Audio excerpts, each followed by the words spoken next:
I don't know what just happened. I'm still in shock about what I just watched in this Pistons loss in OT to the Clippers, where they were up 14 points with about 3 minutes left. I have no clue what the hell just happened. You are Locked On Pistons, your daily Detroit Pistons podcast. Part of the Locked On Podcast Network. Your team every day.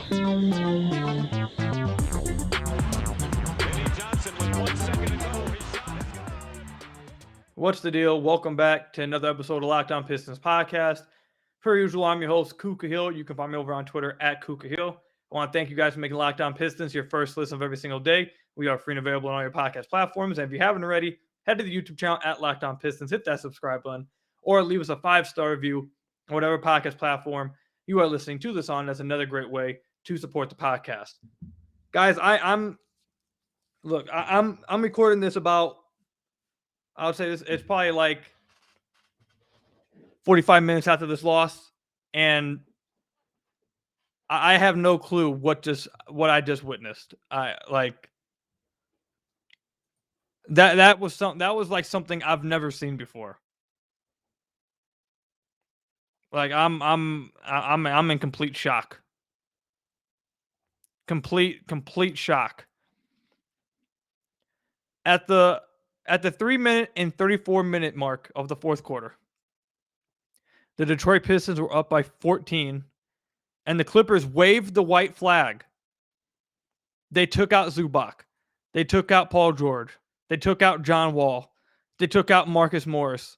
They waved the white flag. They ended up winning by 11 points. I've never seen it before. I've never seen something like that happen, ever. I've never seen something like that ever happen in my life. That was crazy. So, I mean,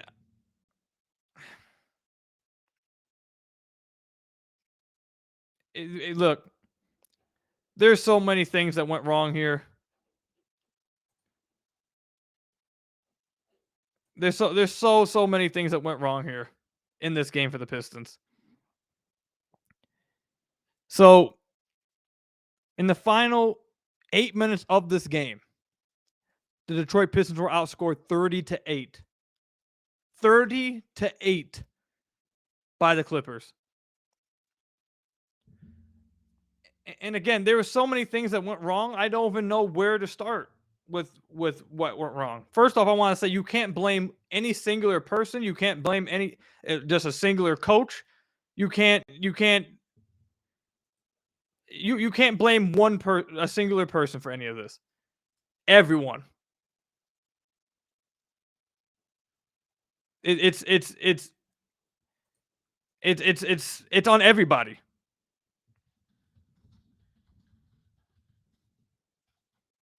I don't know, so look, in the final after the 3-minute mark of this game, the Detroit Pistons had 3 turnovers, if my math is correct here. Killian Hayes turned the ball over 3 times, and Bojan Bogdanovic turned it over 3 times. They were very loose with the basketball. They were. I'm at a loss for words, guys. I'm for real. It was just awful basketball for the final 8 minutes. I mean, there's really nothing else to say about it. It was just awful basketball all the way around.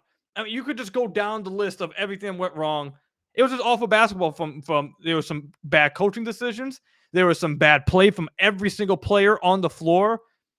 It was awful. And when a team waves the white flag with 3.5 minutes left and you're up by 14 and you keep your starters in, there's no way ever that you lose that basketball game. There's no way ever that you lose that basketball game. And the Pistons just did. In horrific fashion. Horrific fashion. I guess I'll start here. I know I said a little bit about the turnovers, but I guess I'll start here. I'm just going to work my way down. We're going to start from the get-go and work my way down. So, we had immediate turnover from Bojan Bogdanovic at the 3-minute mark with the Clippers white flag lineup in. That led to a score. Then Bojan missed a free throw that led to another dunk from Coffey. Then the Pistons had a shot clock turnover that led to a Moses Brown layup and one. A foul from Ivy. Right after that, then you had a Killian Hayes turnover that led to a three-pointer from Nicholas Batum. And then after that, you had a missed pull-up shot from Killian, a missed driving floater from Alec Burks, and a mixed tip from Alec Burks that led to 2 more points. Another late shot clock, 3-point shot from Alec Burks that missed. And then with 20 seconds left, Paul George missed the front end of a free throw. The Pistons still had a lead by 1. I thought the game was over there. I thought he sold. And then Killian Hayes got the ball, went to the free throw line. He made the first one, and then he missed the second one. And that probably, I mean, all the things before that obviously contributed to it. The 3 minutes before that, horrific basketball, but Killian had a chance right there to slam the door shut, even with all the stuff beforehand. Even with all the stuff that happened before, Killian Hayes had a chance right there to slam the door shut on the Clippers. I mean, maybe not technically slam the door shut, because if they hit a 3, then it's still a tie game. But that would have been much harder to do. But he had a chance right there to do it.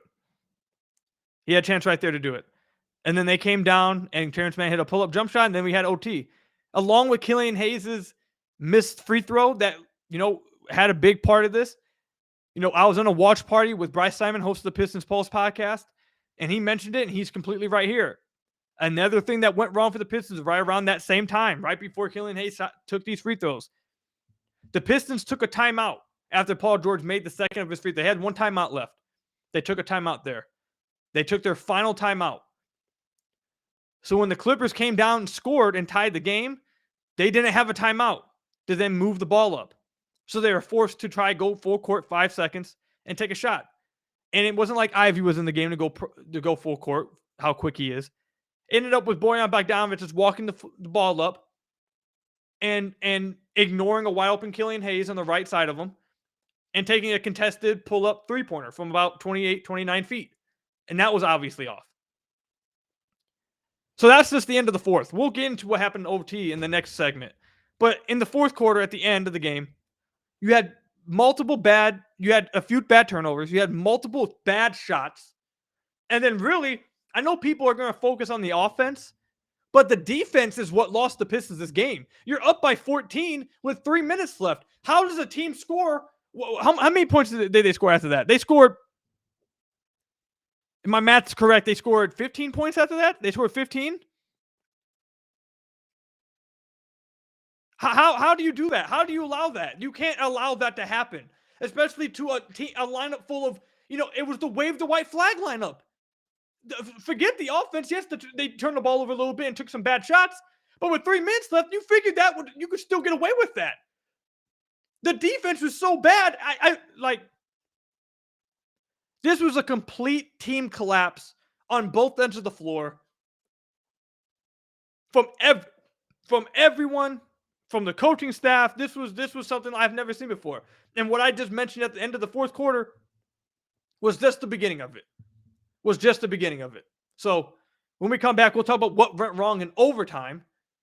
But first, you guys got to hear from some of our sponsors. First up, you guys got to hear from BetOnline.net. BetOnline.net is your number one source for sports betting info, stats, news, and analysis. Get the latest odds and trends for every professional and amateur league out there. From pro football to college bowl season to basketball, we've got it all covered at BetOnline.net. If you love sports podcasts, you can even find those at BetOnline as well. We're always the fastest and easiest way to get your betting info. Head to the website today or use your mobile device to learn more about their trends and action today. And you head over to the basketball tab at BetOnline.net. You click that tab. You'll see they got the favorites and the odds for MVP, Sixth Man of the Year, Rookie of the Year, Most Improved Player of the Year, Coach of the Year, who's the odds-on favorite to win the championship right now, who's the odds-on favorite to have the worst record in the league right now. All that over there at BetOnline.net. Head to the website today or use your mobile device to learn more about their trends and action today. BetOnline, where the game starts. So I want to thank you guys again for making Locked On Pistons your first listen of every single day. We are free and available on all your podcast platforms. If you haven't already, head to the YouTube channel at Locked On Pistons. Hit that subscribe button or leave us a 5-star review on whatever podcast platform you are listening to this on. That's another great way to support the podcast, man. I'm flustered. I can't believe what just happened. All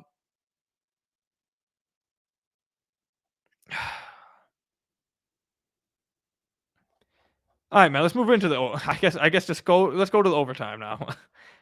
So, and also, actually, no, there's one more thing that happened at the end of the fourth quarter that was really questionable. The Pistons subbed in Hamidou Diallo for defensive purposes. Terrible decision. Hamidou Diallo plays defense with his hands, not his feet. He's not a smart defender, and the Los Angeles Clippers put him in a pick and roll twice on that foul possession. He screwed up the switch both times. First time, I thought they were going to get a wide open three for Terrence Mann.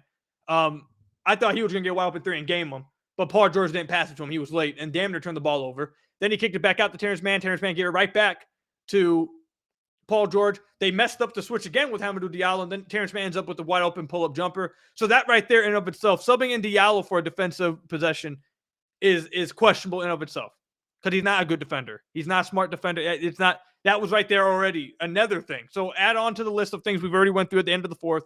That's another thing that you could question. Now let's go to the overtime period where the Pistons scored 3 points. They scored 3 points the entire fourth quarter. The only point they scored was an Alec Burks pull-up jumper with the shot clock running out. And this is how it went for the Pistons. They had a turnover with the 4-minute and 10-second mark where Paul George ran up from behind Killian Hayes and stole it for him. I'm not putting that turnover on Killian Hayes. Alec Burks just threw it right in front of Killian Hayes, and before he could even get his hands on it, Paul George came from behind and ripped him from it. So I'm really putting that turnover on Alec Burks. But that's another turnover nonetheless. Then the next possession, you got Bojan Bogdanovic, comes down the floor. He goes isolation against Nicholas Batum, probably, or one of, if not the best defender for the Clippers on the floor, one of the best on the floor. He goes ISO against Nicholas Batum with a defender playing hard at the nail, which what hard in the nail means is that the one pass away defender is playing so close in the driving lane, he's trying to take it away. If the defense is playing like that, the simple read is to take one dribble and then pass it to the guy he's helping off of. You get an open three right there. That would have been Killian Hayes on the left wing, I believe. Yeah, the left wing, it was Killian Hayes. Instead of him making that pass right there, he tries to rip through the defense helping, and then he goes for a fadeaway jumper, which gets blocked by Nicholas Batum. Then that happens. The Pistons call a timeout after Luke Kennard hits a three, and they go up 5. They come out the timeout and waste 21 seconds of the shot clock, and it ends up in a step-back Killian Hayes 3. There was no offense ran. I don't know what happened. I don't know if – look, we're not in the locker rooms. I'm not at the post games. I don't know. I wish someone could ask about these plays. But coming out of a timeout, they ran. What happened was they passed the ball in for Killian Hayes. Killian Hayes stood at the top of the key for about 18 seconds and then just shot a step back. There was no set going on. There was no action going on off ball. I don't know who was on. I refuse to believe that the plan was for Killian Hayes isolation. I refuse to believe that Killian Hayes went rogue and called his own play right there. Something went wrong with the players on the floor. Either they didn't know what they were supposed to run, they were confused. I don't know what happened. But that was another offensive possession that just went to hell. Then Terrence Mann comes down, hits a step-back jumper. Next possession, Pistons stumble into a Jalen Duren cutting layup shot that was damn near a turnover. He just had to pick the ball up and threw it at the rim. The offense was just... I don't know who to blame for it.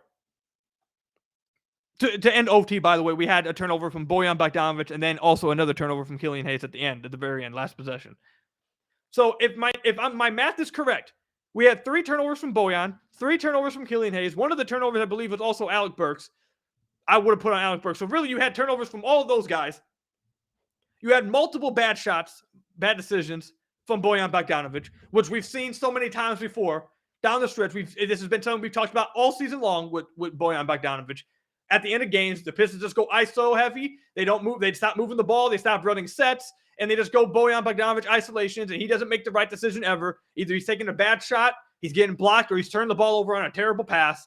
And then you had Killian Hayes, who had probably one of his – actually, no, let me not say one of his worst stretches because the first 10 games were horrific. But since he turned the season around, This little stretch was not something he wanted to remember from.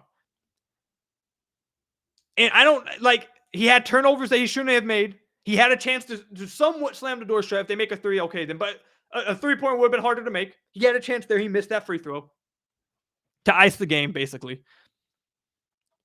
And he had some tough shots that he took in OT. But the offense,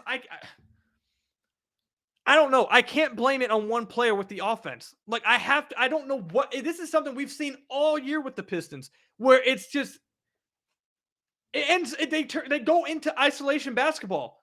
And I don't get it. That's what happened here against the Clippers. They just went all isolation to end the game. There was no more pick and rolls. There was no more pin down. There was no more action, no more ball movement. And we've seen it 30 times this year. It happens over and over and over and over again. So I don't know if I can blame the players. I have to assume this is something that's like, this is their offensive scheme down the stretch. I don't know, man. I don't know who to blame. You can't blame one person for this. This was a complete team collapse. A complete team collapse by everybody. By everyone. And really, forget overtime. Forget everything we saw in overtime. Screw overtime. Every single Piston player that was on the floor for the final 3 minutes and 22 seconds of this game, after they waved the white flag and brought the subs in, every player that was on the court should take the blame for this. Every player. Every player. Bojan, Killian Hayes, Jaden Ivey, Alec Burks, Isaiah Stewart, Jalen Duren, every single player that played on the court, Hamidou Diallo, Sadiq Bey, every single player that even touched the court for the final 3 minutes and 22 seconds should take blame for this loss, because there's no way in living hell that you should lose a 14-point lead with 3 minutes left, especially when the other team doesn't even have their starters in. They waved the white flag.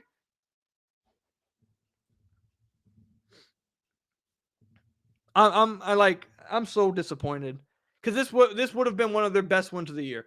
I was so looking forward to coming on the podcast and talking about how they were moving the ball so well. I believe like they had 9 assists in the first 10 field goal made. I believe at halftime they had like 13 assists and like 15 made field goal. Like, they were doing such a good job moving the basketball, finding the open guy, not being selfish, not playing ISO basketball. They were doing such a great job with it. And then something just happened in the final 3 minutes. I don't know what it was, but everything they had done up to that point went out the window. And it's embarrassing. They should be embarrassed. I believe I saw one of you guys tweet at me and say they were getting booed off their home court. They 100% should have been.